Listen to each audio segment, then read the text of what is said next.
విధ్వంస పాలన నుంచి వికాస పాలన వైపు రాష్ట్రాన్ని ముఖ్యమంత్రి చంద్రబాబు నాయుడు ముందుకు తీసుకువెళ్తున్నారని మంత్రి గుమ్మడి సంధ్యారాణి అన్నారు. శనివారం మీడియాతో మాట్లాడుతూ 23 నెలల కూటమి పాలనలో భయపెట్టే రాజకీయాలకు ముగింపు పలికి భరోసా కలిగించే పరిపాలన అందుతోందన్నారు. దృష్టి పెడుతున్నారో ఒకసారి మీరు ఆలోచించండి. ఈరోజు ఉదయం 10 గంటల నుంచి కూర్చుంటే ఒక 2 అవర్స్ దాకా మొత్తం నాన్ స్టాప్గా మనం చూసుకుంటూ వెళ్తే జనాలు రోజు రోజుకి సంఖ్యాబలం తగ్గుతుంటూ వస్తుంది. మొదట్లో చూసుకుంటే ఎంతమంది ఉండేవాళ్ళు అంటే వేలాది మంది ఉండేవాళ్ళు, వందల్లోకి వచ్చారు, ఇప్పుడు 10ల్లోకి వచ్చారు. సమస్యని వెంటనే అక్కడ ఉన్న కలెక్టర్ గారికి కానీ జేసీకి కానీ అక్కడ అధికారులకు ఫోన్ చేసి వెంటనే పరిష్కరించే దిశగా కూటమి ప్రభుత్వం అడుగులు ముందుకు వేస్తున్నాం. ఈరోజు చూసుకున్నట్టయితే ఈరోజు మనం బయట రోజు అంటే వీళ్ళకి ఉనికి కోల్పోతున్నామని ఈ మధ్యకాలంలో కొన్ని మాటలు మాట్లాడుతున్నారు. మీకు అందరికి కూడా తెలుసు.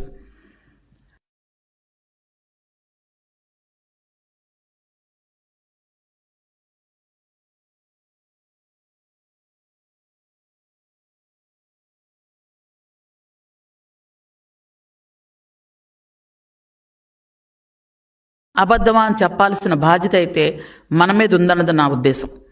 ఎందుకంటే వాళ్ళు మొత్తం అక్కడ ఉన్నటువంటి స్థలాలు ఆక్రమించుకుందామా అనేటటువంటి నెంబర్ 2లు నెంబర్ 3లు చేస్తున్నటువంటి హల్చల్ అప్పుడు.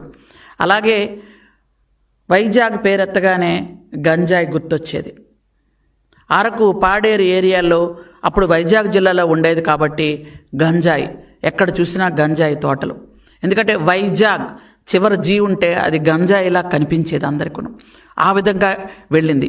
అలాగే మనం చూసుకున్నట్టయితే ఉత్తరాంధ్రలోనే ఒక దళితుడిని చంపేసి డోర్ డెలివరీ చేశారు.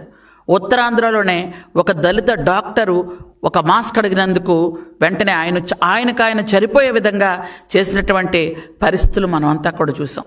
ఈరోజు ఉత్తరాంధ్ర చూసుకోండి. ఆ రోజు మీరు ఋషికొండని బోడుకొండ కొట్టి 550 కోట్లతో మీరు ప్యాలెస్ కడితే ఈరోజు చూసుకున్నట్టయితే మనం వైజాగ్ అనగానే జీ అంటే మీ కాలంలో గంజాయి గుర్తొస్తే, మా కాలంలో వైజాగ్ జీ అంటే గూగుల్ గుర్తొచ్చే విధంగా మా లోకేష్ బాబు గారు చేశారని మేము గర్వంగా చెప్పుకోగలం.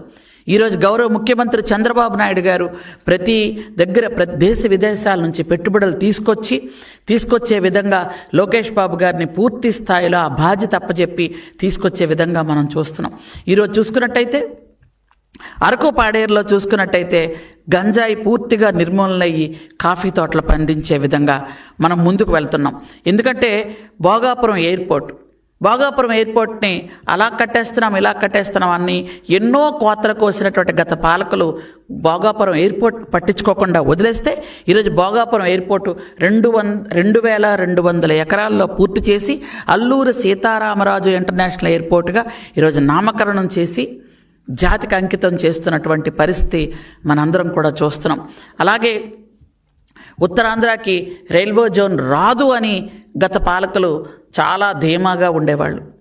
అసలు అది ఏ కార్యక్రమాలు కానీ ఏది కానీ చిత్తశుద్ధితో చేసినటువంటి దాఖలాలు మనకు లేవు. కానీ ఈరోజు ఉత్తరాంధ్ర మనకి రైల్వే జోన్ వచ్చింది అని అంటే నిజంగా గౌరవ ముఖ్యమంత్రి గారికి, గౌరవ లోకేష్ బాబు గారికి, గౌరవ కేంద్ర మంత్రివర్యులు మనందరికీ కూడా మా శ్రీకాకుళం వాసి అయినటువంటి మా రామ్మోహన్ నాయుడు గారికి మా హృదయపూర్వకమైనటువంటి ధన్యవాదాలు తెలియజేసుకుంటున్నాం. ఈరోజు రైల్వే జోన్ వచ్చిందంటే ఉత్తరాంధ్ర అభివృద్ధి చెందుతుంది. ఉత్తరాంధ్ర నుంచి మాకు రాయగఢకు కానీ ఛత్తీస్గఢ్కి కానీ వెళ్ళడానికి మార్గాలు శుభమైనటువంటి పరిస్థితి కూడా మనం చూసుకుంటున్నాం. అలాగే సుజల స్రవంతి మీ అందరికి కూడా తెలుసు. సుజల స్రవంతికి ఈరోజు 1000 కోట్లు వెచ్చించి సుజల స్రవంతి పని జరుగుతుంది అని అంటే మా ఏరియాలో ఎవరికి కూడా త్రాగునీరుకి ఇబ్బంది లేకుండా అన్ని రకాలుగా, ఎందుకంటే ఉత్తరాంధ్రలో ప్రాజెక్టులు కూడా ఎక్కువ ఉన్నాయి, సాగునీరుకి ఇబ్బంది లేకుండా ప్రాజెక్టులు అన్నిటికి కూడా మనకు నిధులు విడుదల చేయటం కూడా మీ అందరికీ కూడా తెలుసు. అలాగే ముఖ్యంగా మనందరికీ కూడా తెలిసిన విషయం ఏంటంటే విశాఖ ఉక్కు ఆంధ్రుల హక్కు. గత 5 సంవత్సరాలు విశాఖ ఉక్కు అసలు ఉందా, స్టీల్ ప్లాంట్ ఉందా, దాన్ని క్లోజ్ చేస్తున్నాం అనే విధంగా మనం అందరూ ఉండేవాళ్ళం. కానీ కూటమి ప్రభుత్వం వచ్చిన తర్వాత గౌరవ ప్రధానమంత్రి వర్యులు దాదాపు 12,000 కోట్లతో మొట్టమొదటిసారిగా దానికి నిధులిచ్చి దాన్ని విశాఖ ఉక్కు ఆంధ్రుల హక్కు, దీని ఆత్మ గౌరవంగా భావిస్తున్నారని ముందుకు నడిపించిన పరిస్థితి. ఈరోజు నేను లేదు మొన్న మరొక 8,000 కోట్లు, అంటే దాదాపు 20,000 కోట్లతో ఈరోజు స్టీల్ ప్లాంట్ పనులు మొదలుపెట్టి లాభాల బాటలోకి వెళ్ళడానికి పూర్తి సహకారం అందించినటువంటి కేంద్ర ప్రభుత్వానికి, ఇక్కడ ఉన్నటువంటి రాష్ట్ర ప్రభుత్వానికి, అంటే చంద్రబాబు నాయుడు గారికి మా హృదయపూర్వకంగా ధన్యవాదాలు తెలియజేసుకుంటున్నాం. ఎందుకనంటే అసలు విశాఖ ఉక్కుని పూర్తిగా వదిలేసిన పరిస్థితి. అక్కడ ఉన్నటువంటి ఉద్యోగస్తులు కూడా ధర్నాలు చేసినా, నిరాహార దీక్షలు చేసినా పట్టించుకోని పరిస్థితి ఆనాటిదైతే ఈరోజు మళ్ళీ మనకి విశాఖ ఉక్కుని అది లాభాల బాటలోకి తీసుకెళ్ళినటువంటి పరిస్థితి ఈనాడు కనిపిస్తుంది. కాబట్టి ప్రజలందరిలో ఆనందం కనిపిస్తుంది. అలాగే అనకాపల్లిలో ఆర్సెలమిట్టలు మీ అందరికి కూడా తెలుసు, దాని శంకుస్థాపన జరిగింది. కొన్ని వేల ఉద్యోగాలు రావడానికి కూడా మనకి రెడీగా ఉంది.